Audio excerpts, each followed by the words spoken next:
Here's one of the original standing structures from Port Kennedy, the town of Port Kennedy.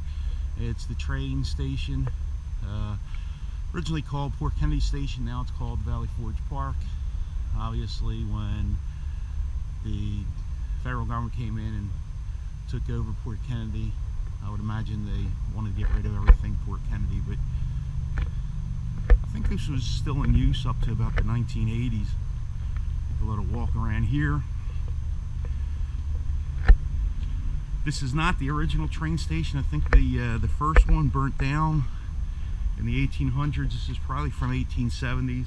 And actually, looking at pictures from the earlier days, right here, this would have been a platform where we're standing, which was very much closer to the track to offload cargo coming from the box cars and such. As you can see, some people thought it would be cool to tag it with graffiti. Honestly, a bunch of morons. Who do we have here? The Kid at K, Kiddo, whatever the hell that is. I'm getting the jollies off, but this is a main line, Norfolk Southern property. I'm not sure where this goes from where to where, but it is active. You see the signal lights further down the line there. It's three tracks.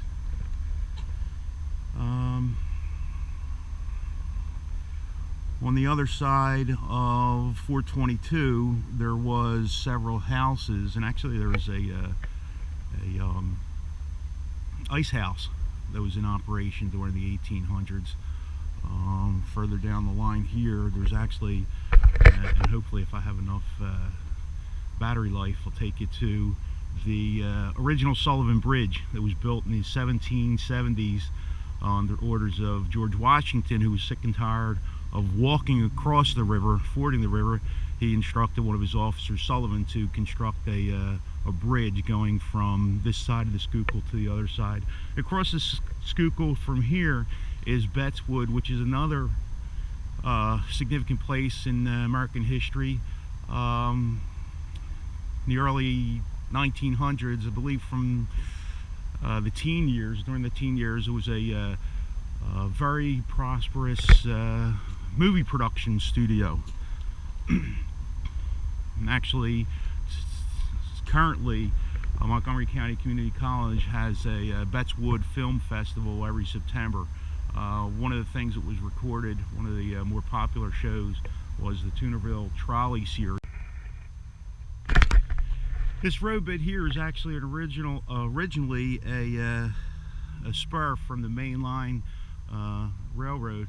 This was during a period when there was a lot of industry going on. It would come up off the main line, go about 5 miles further up, climbing the rolling hills into what's now the park. There were several foundries and kilns up that way. Right now right here we have 3 buildings that were not original from Port Kennedy town.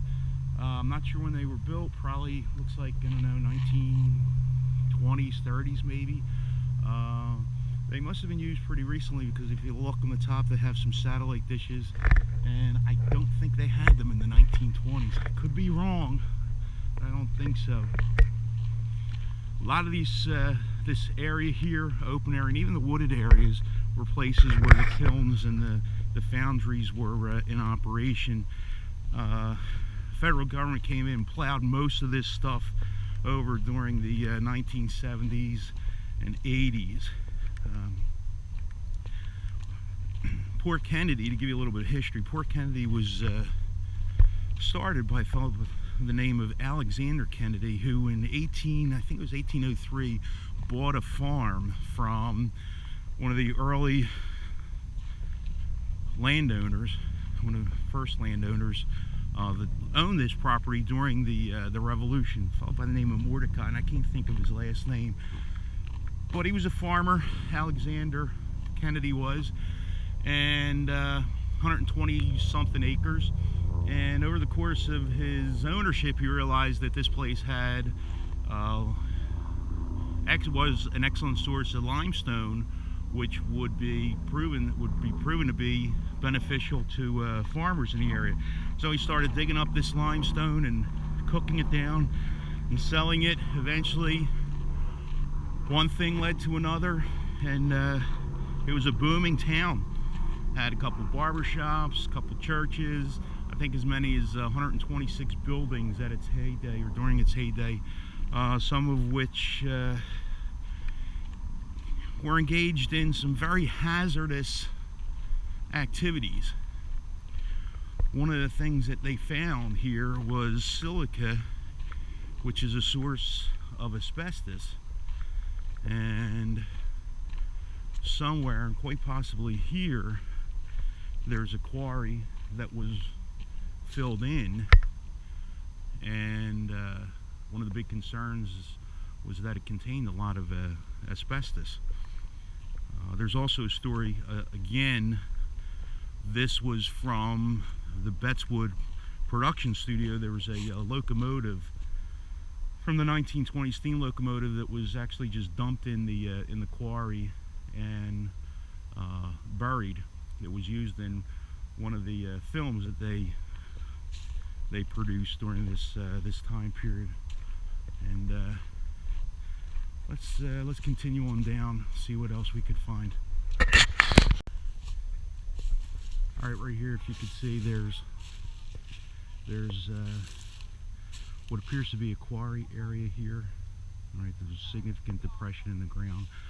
Further up the line, you could see I believe that's the inner line drive for Valley Forge Park. There's also some concrete material.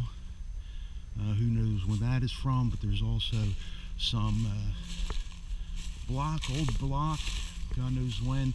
Well, must be recently, because it looks like they're using concrete and stone. Again, the depression goes further down. Don't know what else is here that's visible. You can see there's people walking. This is a pretty popular hiking place.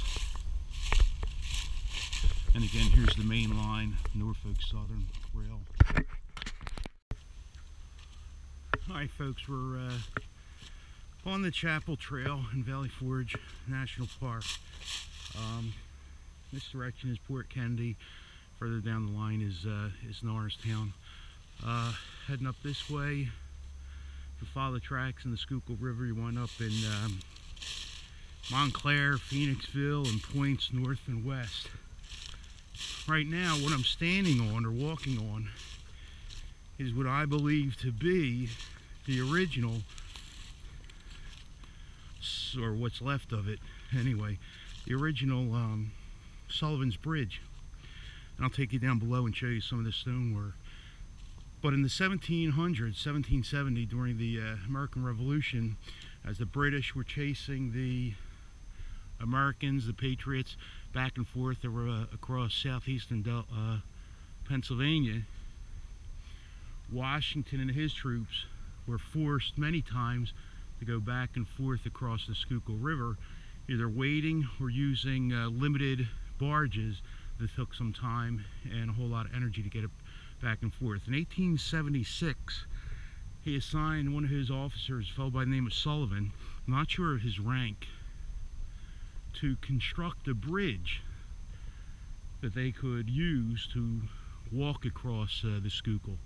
I'm not sure exactly how far or further we are from the actual banks, but I did some research over the summer. I found this place beginning of the summer, and I was looking at some old maps and trying to find out what exactly this abutment was, and I'm pretty sure, like I said, that it is the original Sullivan's Bridge. You walk down,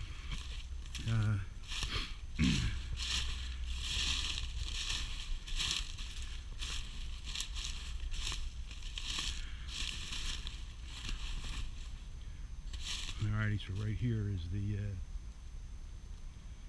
mark of delineation. We have the Norfolk Southern property out here on the tracks and National Park Service. And actually there's a marker here, if I could check it out, see what it says. See that? U.S. Department of the Interior, National Park Service. So this is National Park property. As I said, this went across. Holy cow, you can see a deer.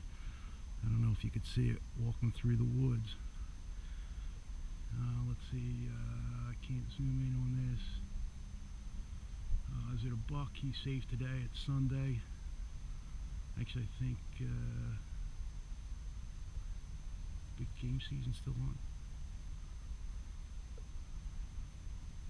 I think that might be a buck. Let's see if you could see.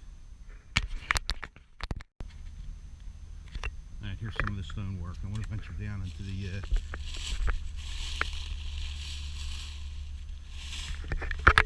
I don't want to get close to the rail bed and get myself in trouble, but anyway, there's a look at that from this side. Field stone that was used during the construction. That's pretty cool to think that this was used by possibly George Washington. So I'm actually walking in his footsteps, so to speak. Exciting. So one of the things you got to remember when you're out walking in the woods or anywhere, look for things that just don't belong, that seem out of the ordinary. For example, it is not natural to have this cast iron or steel coming out of a pile of concrete. This is definitely man-made. This is not, hasn't been here from the beginning of man or humanity or the creation of the world. This is something that people put here. Okay. There's also a couple other things here I want to show you.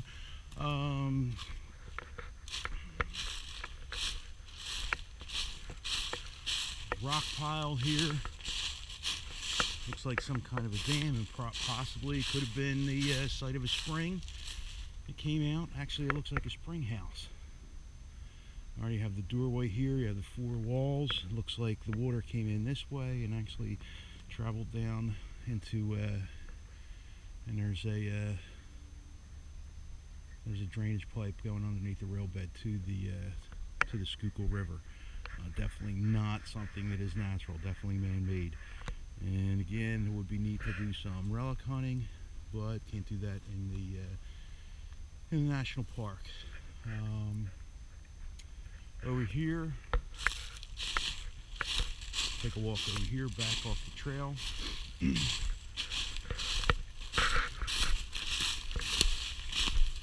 There's some more ironworks, discarded metal, scrap metal. I don't know what it could be from.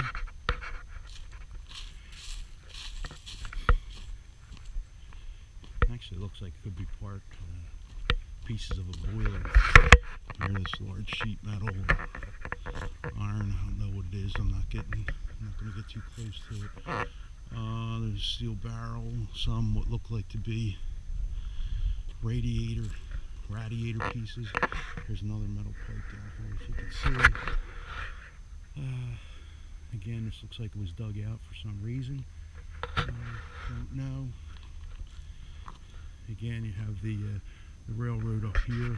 It goes to this direction. It goes down to Norristown, and further up the line up here is Phoenixville. Again, up there is Route 23. I believe they call that the Interline Drive.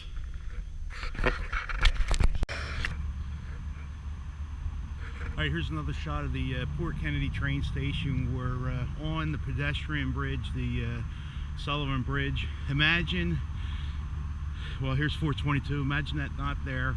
This would have been filled with all kinds of homes, mostly for the workers that worked in the mills and the factories, foundries over here on this side of the roadway.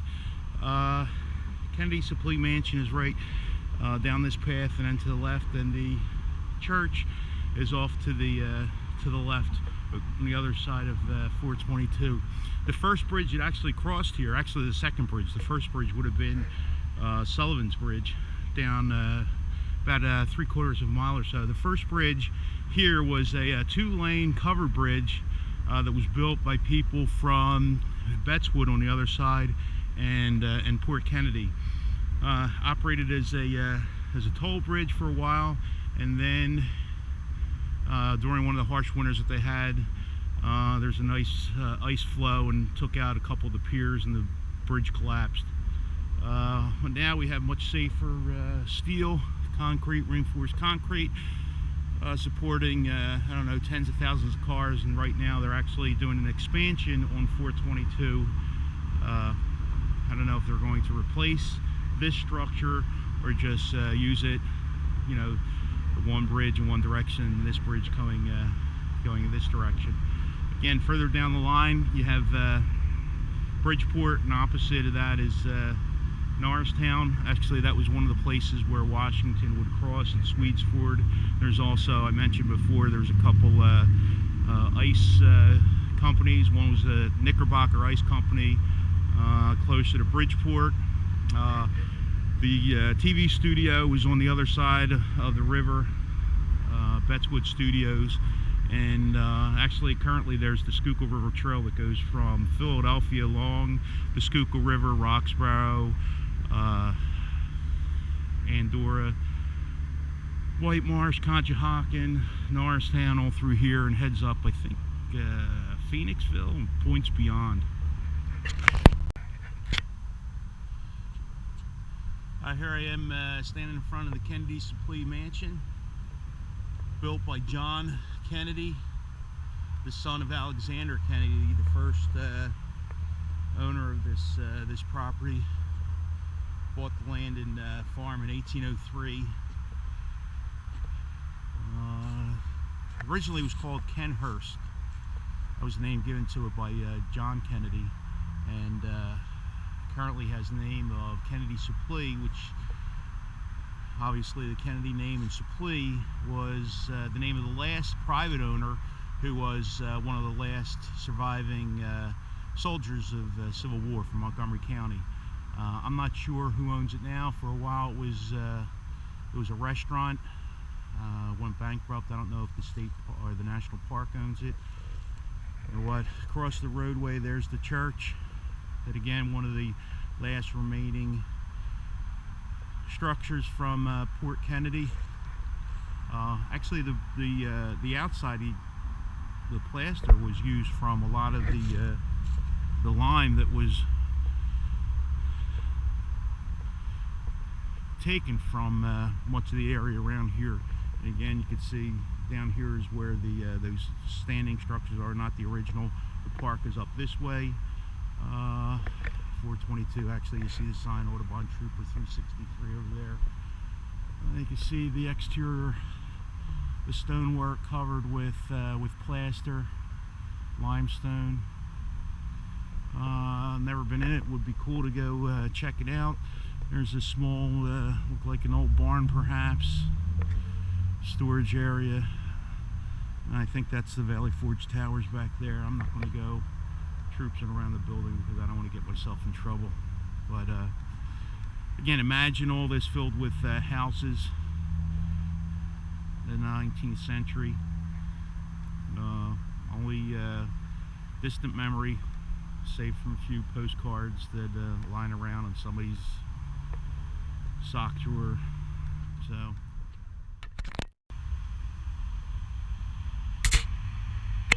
alright, here we are at the First Presbyterian Church of Port Kennedy.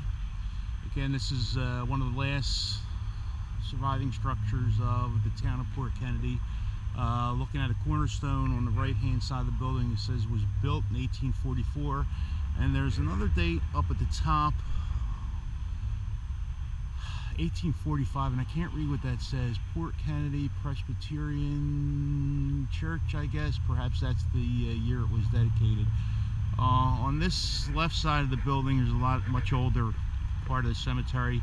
On the back side, there's Kennedy grave markers. I didn't see any of Alexander Kennedy.